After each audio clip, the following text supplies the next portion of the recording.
Bom dia.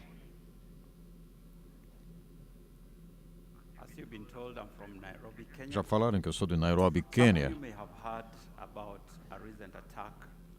Vocês devem ter ouvido sobre o ataque no shopping lá em Nairobi, agora há pouco. Tantas pessoas morreram lá nesse ataque, muitos ficaram feridos, pessoas de todo o mundo estavam entre esses lá, porque é um lugar onde nós temos pessoas do mundo inteiro lá visitando. Então esse ataque lá foi muito sério. Foi tremendo porque tantas pessoas foram feridas, não é? Todos os líderes de todos os lugares condenaram esse ataque. Nós do Quênia fomos levados a perguntar por que isto aconteceu. E eu também perguntei por quê. Nesse último domingo agora, quando eu cheguei aqui, eu li que um dos nossos jornais lá, principal jornal, estava levantando algumas coisas preocupantes, provocativas. A pergunta do artigo foi: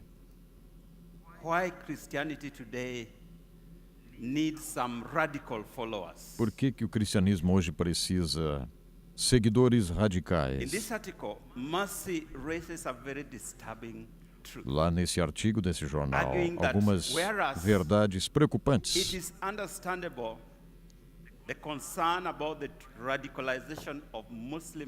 Parece que há um entendimento sobre essa questão da radicalização dos jovens muçulmanos. A grande preocupação deveria ser a não radicalização dos jovens cristãos. E o artigo dizia: o grande problema de hoje é que os jovens estão com suas raízes não em Cristo, mas as raízes fixadas no mundo. Ao invés de estarem encorajados por sua vida em Cristo, os cristãos modernos estão encorajados com o propósito da vida boa, a vida de saúde, a vida saudável evangélica. Esse era um artigo desse jornal, e preste atenção, isso não era um jornal cristão, um jornal secular, dizendo que os jovens estão se transformando, enraizados no que as coisas boas do cristianismo pode trazer. Será que seriam os cristãos guerreiros? Nós precisamos de uma geração que vive não para si mesma, mas para cristãos que amam o bastante para morrer por nós, que somos muçulmanos, dizia o jornal.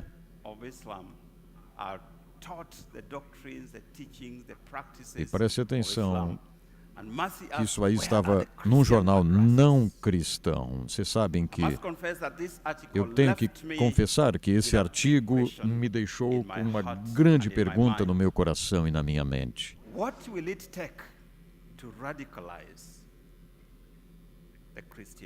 O que está acontecendo com relação à radicalização dos cristãos? Será que nós, como cristãos, estamos preocupados com a injustiça que está ao nosso lado? Será que estamos dispostos a pagar o preço com a nossa vida, mas com amor? Será? Eu creio que é isso que vai nos fazer alcançar a outra montanha, escalar a próxima montanha. É isso que vai nos levar a enraizar essas nossas crianças e jovens no verdadeiro amor, a estarem prontas a pagarem o verdadeiro preço em amor. Em amor.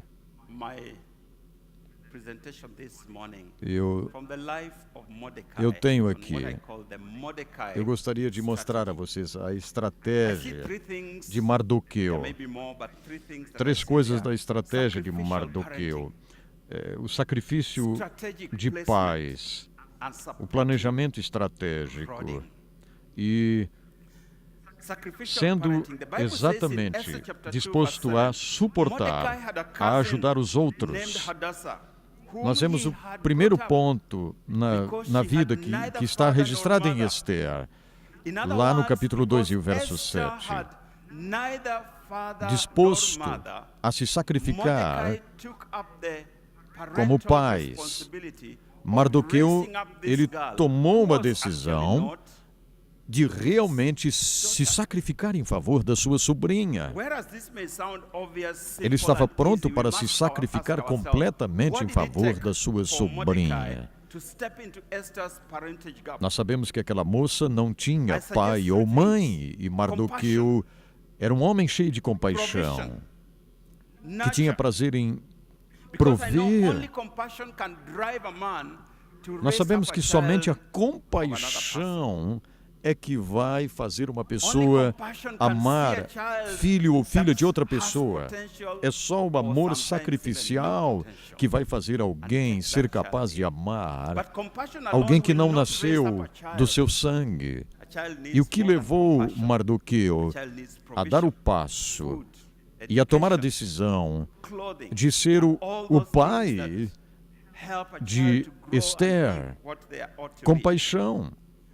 Prover à sua disposição. O cuidado. Ele estava disposto a cuidar. Nós precisamos cuidar. Esse cuidado é disciplinar, estar certo de que essa criança vai andar no verdadeiro caminho de valores. Eu gostaria de dizer que compaixão precisa mover o nosso coração. E às vezes nós não entendemos isso. Não esqueça que o coração de Deus é movido somente por compaixão, só compaixão. Porque a compaixão traz a provisão. Quando nós temos compaixão, nós temos prazer em prover. E só vamos prover quando temos compaixão. Ninguém vai prover se não tiver compaixão. Quantos de vocês que são pais aqui que não vão concordar comigo? Que, por exemplo, prover dinheiro para os filhos na escola, faculdade é tão difícil, não é? Mas você dá um jeito de fazer isso. Por quê? Por que você faz isso? Porque há compaixão. O maior desafio é você fazer as crianças estarem firmes no Senhor. É o maior desafio. E a compaixão é que nos faz ser vencedores em tudo isso. Muitas crianças hoje são como Esther, com grande potencial, mas não tem pai, não tem mãe. Tem até biológicos pais, tem mães biológicas, mas não tem pais ou mães. Por quê? Porque mães e pais estão ocupados demais com os afazeres, ocupados demais, e não têm tempo para fazer seus filhos crescer. Então eles não têm pai e mãe. Eu quero dizer que o que uma criança mais precisa no mundo é pais e mães, e precisa desses Mardoqueus dispostos a abraçar. Essas crianças precisam pessoas que estejam dispostas a se sacrificar, como Mardoqueu estava disposto a se sacrificar por aquela moça. Eu quero hoje ver Estéres aqui. Eu quero ver Estéres aqui, mas eu quero ver Mardoqueus aqui. A grande pergunta: o que é que nós precisamos? Compaixão. Compaixão leva um coração bondoso. O coração bondoso vai nos levar à provisão. A provisão vai nos levar ao cuidado dia a dia. Nós precisamos estar prontos e dispostos para termos compaixão.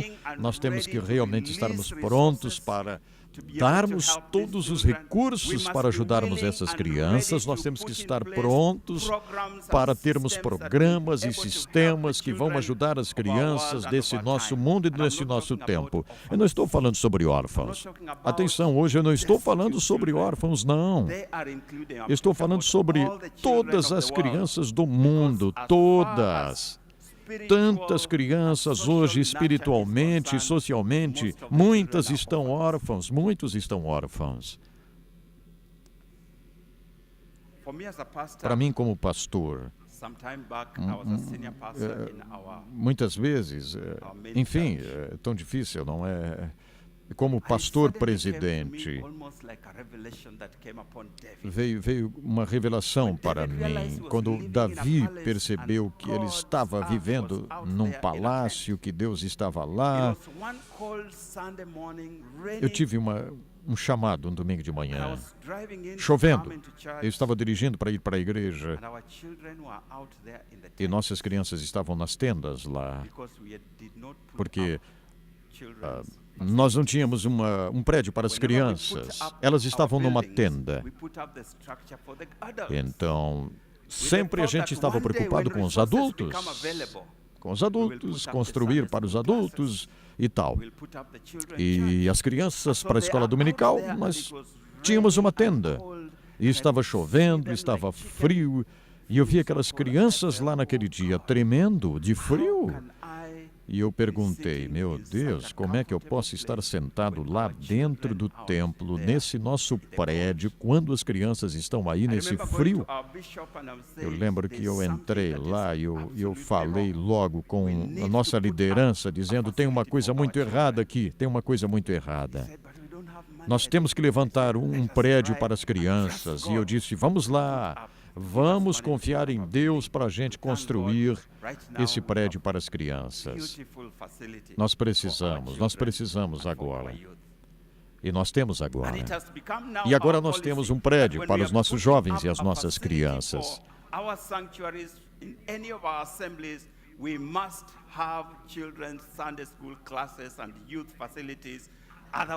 Em primeiro lugar, nós precisamos disso. Se vocês são líderes aqui, sabem disso. Você precisa ter um prédio para as crianças. Você precisa um prédio igualzinho o que vocês têm como adultos para as crianças e jovens. Nós temos que estar capazes de pegar essas crianças e dar para elas o melhor lugar. Nós não queremos investir dinheiro, às vezes, nas crianças, não é? Nós reconhecemos o poder da mídia, a tecnologia, de que está captando as nossas crianças, não? E nós vemos isso aí.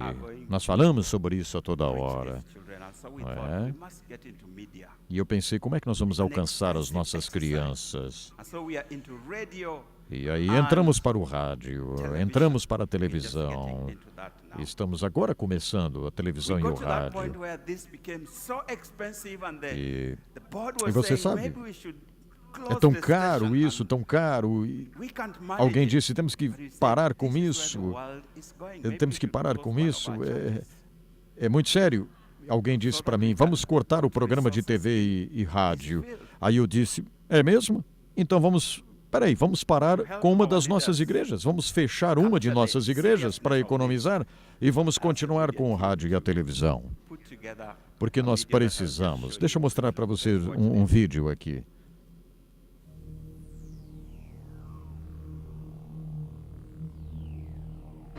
We are living in a sight and sound generation where new media has become the prime tool of communication. In Kenya alone, there are 41.5 million people. 89% of these get news and information from Radio Weekly. 27% of these do so through their mobile phones, with social media and the World Wide Web growing rapidly by the day. Listen, we need to take the front line in new media to propagate the agenda of the kingdom. A peek through the airwaves, constantly bombarded by negative news and abominable displays in the name of entertainment. A generation being raised by media personalities and celebrities who care nothing about their well-being, but will do anything for ratings. A people driven by the love of money, the root of all kinds of evil. Hence, a generation with a warped perspective. Where the traditional family unit is dysfunctional, singlehood with promiscuity is fashionable, marriage is bondage and commitment is taboo. Where virginity is backward and promiscuity is glorified. When sex is a mere form of entertainment and pornography is rife. Leisure and entertainment translates to excess, drunkenness, debauchery, and ecstasy. Elderly counsel is despised and authority is met with rebellion. Greed accompanies the pursuit of fame and recognition. It's all about the hustle, the rat race. We must redeem this generation. It is time to develop wholesome, life-changing content for family viewing and listenership. A time for the church to have its stake in the media, to deliver the gospel of Jesus Christ, uncompromised, infallible, and unadulterated, the power of God unto salvation. To cast a vision before their eyes, making it plain in their sight and clear in their hearing, that they will find hope and not perish. A time to raise icons of righteousness, sons to contend with the enemies of the gates of media, arts, and entertainment. Who will rise up and fight? A soldier for this generation to take over for the kingdom. Join the Friends of Hope and be part of the change. Amen.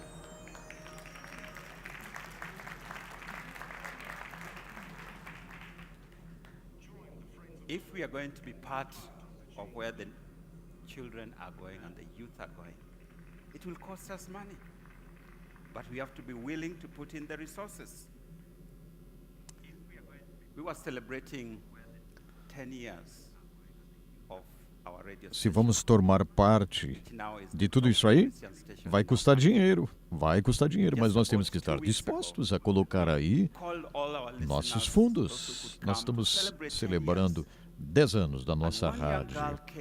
Agora é a rádio cristã mais ouvida no Quênia. 2 semanas atrás, nós chamamos nossos ouvintes e convidamos eles para vir celebrar 10 anos. E um jovem veio dar um testemunho.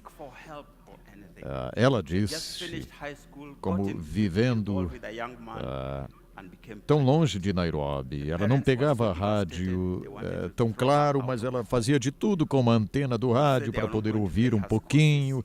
Ela tinha terminado o 2º grau e logo ficou grávida. Os pais estavam tão devastados e jogaram ela para fora de casa. Disseram que não iam mais pagar a faculdade para ela. E ela estava tão triste. Foi quando ela ouviu a nossa rádio, quando um pastor respondia qualquer pergunta, e ela estava ouvindo. E quando ela estava ouvindo, alguém perguntou algo que era exatamente o que ela queria perguntar. E alguém perguntou: o que eu vou fazer? Meus pais estão me jogando de casa, estou grávida. Alguém fez essa pergunta por ela. Ela estava ali tentando ouvir o que o pastor iria responder.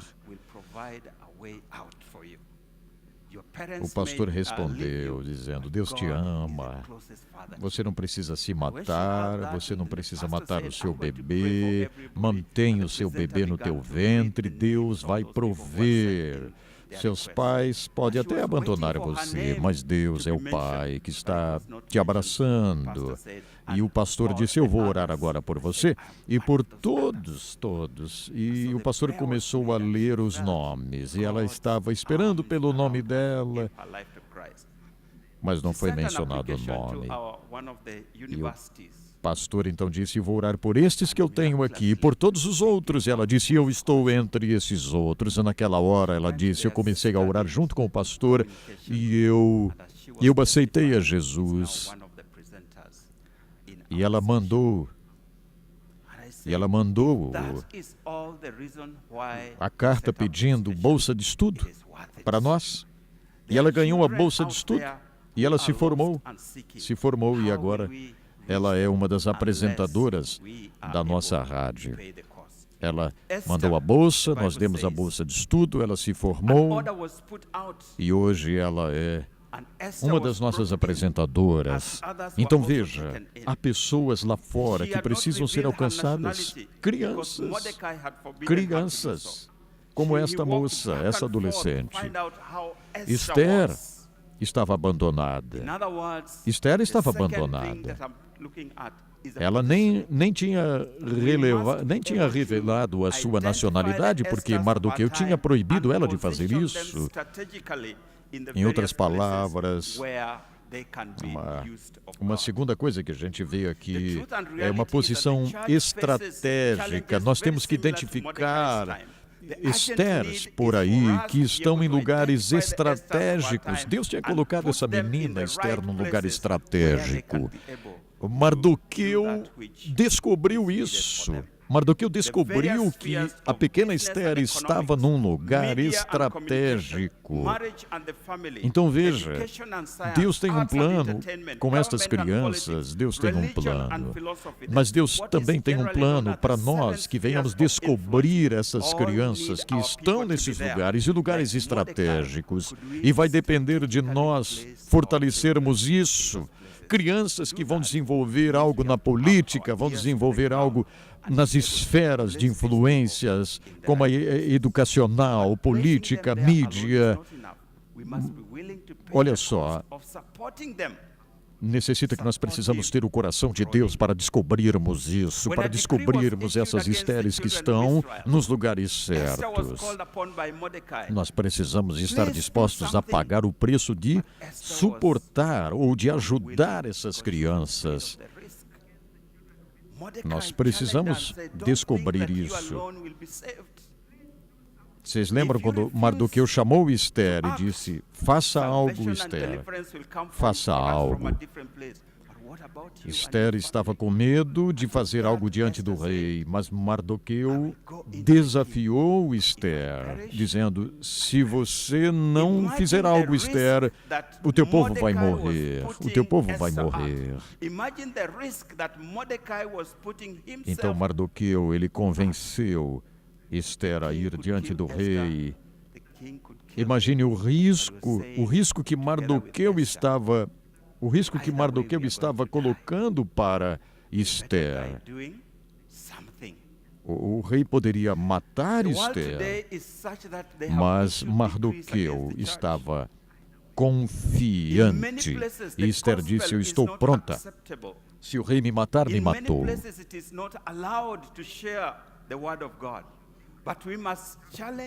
Esse mundo de hoje está lutando contra a igreja. Em tantos lugares o evangelho não é aceitável. Em tantos lugares não é permitido a palavra de Deus. Nós temos que desafiar nossas crianças a compartilharem o evangelho onde elas estiverem. Claro, isso é um risco para elas, é um risco para nós, mas nós precisamos sabiamente levar estas crianças a crerem que é possível. Vá em nome de Jesus. Quantos de nós estamos dispostos a se levantar e a nos tornarmos exatamente Mardoqueus?